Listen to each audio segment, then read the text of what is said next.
Hello and welcome to this episode of Applied Mechanics.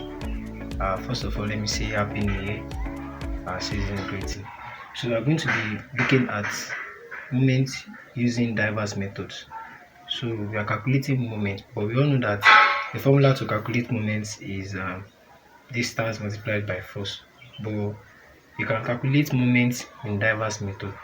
Like we can see, you can use the moment arm method, you can use the Varignon's method, you can also use principle of transmissibility, and we can use vector notation.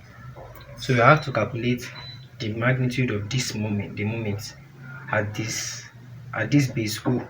So the moment at this base O at this force 600 Newton using these methods. So let's take it one by one. To use moment arm method, let's do the first one. Moment arm method. Now here we have been given the force already. The force is 600 Newton.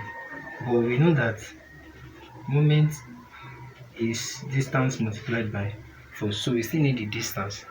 And the distance here is splitted into two. Why? Because we are having this force here and we can't just pick these two distance. No.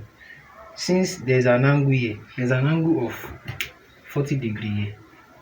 There's an angle of 40 degree here. So you have to calculate this distance in relation to this angle. And remember, when you are resolving your forces to horizontal and vertical components, remember that when the angle is associated to the horizontal plane, you know that the vertical one will be what? Cos. Then the vertical one will be what? Sine. The horizontal will be cos that angle, and the vertical will also be what?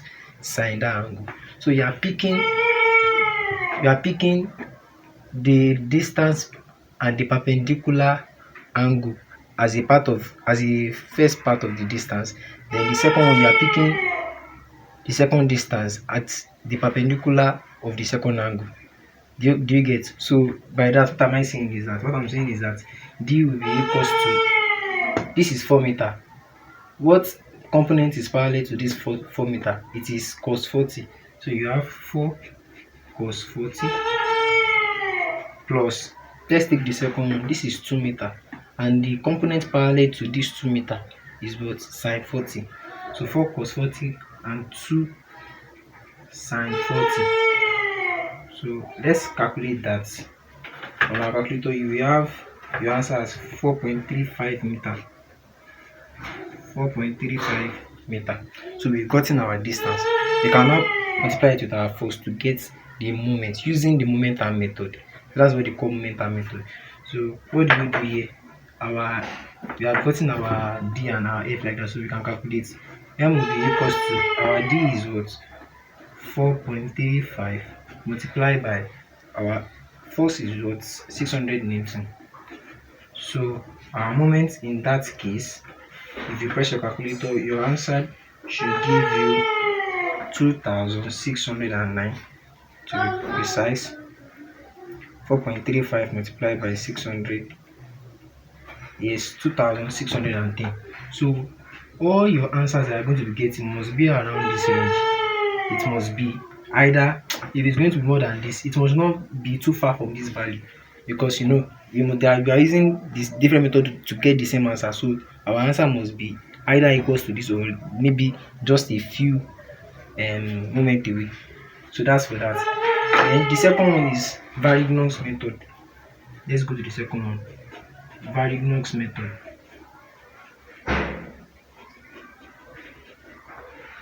So how do we do this Varignon method? Like I said the other time, we are going to resolve the force into rectangular components, and we know that you have a force of 600 Newton. When you want to resolve it into rectangle, and then rather, when you are resolving it into components, you have the vertical component and you have the horizontal component also. So let us bring it out. We have something like, so to this horizontal component, when you are having an angle of 40, what will be your horizontal component? It will be F cos 40, which is 600 cos 40. Here we have 600 cos 40, and here we have 600 sine 40 because that's the vertical. So after that, what happened? You will now indicate it. This one is your F1, this one is your F2. So we've indicated our force. So when we calculate for force 1, what do we get? Our force 1 is equals to what? When you press on your calculator, you should have 459.6 Newton. Then for the second one, if you type it on your calculator, you should have 385.7 Newton. So that's the second one. So what are we now doing now? We are calculating the moment using both forces as the formula to get it. So, but what do we do? Like, it's just one, so similar to the first one, because you are taking this distance multiplied by the force on this axis, then you're also taking this distance multiplied by the force of this axis. But now it will be the summation of the two of them that will give you your moment. What am I saying? This is what I'm saying here. So your moment about O will be, this is 4 meter, right? And the force acting, let's write 4 meter first, 4. Then the force perpendicular to this, moment is force multiplied by perpendicular distance. So we've gotten this distance. So what is the perpendicular force to this distance? It is this, right? And what is that? That is 60 cos 40, 600 cos 40 rather. And what is that? That's what F1. So for F1 plus the second one is 2 meter. The perpendicular force to it is on this axis, which is what? 600 sine 40, this, which is F2. So you have to the distance multiplied by the force, F2. So what will that give us? We now bring it outside. So 4 into brackets F1, 459.6 plus 2 into bracket F2, 385.7. Let's see what that gives us. Your answer is 2609.8. Approximately, that's what? 2610. You can see that the moments are what? The same thing. So this is the first part of this section. In the next video, we are going to be doing the principle of transmissibility and the vector notation. Thank you very much. You have to help us like, share and comment. You also share to your friends that also need this. It's very, very important. Thank you very much.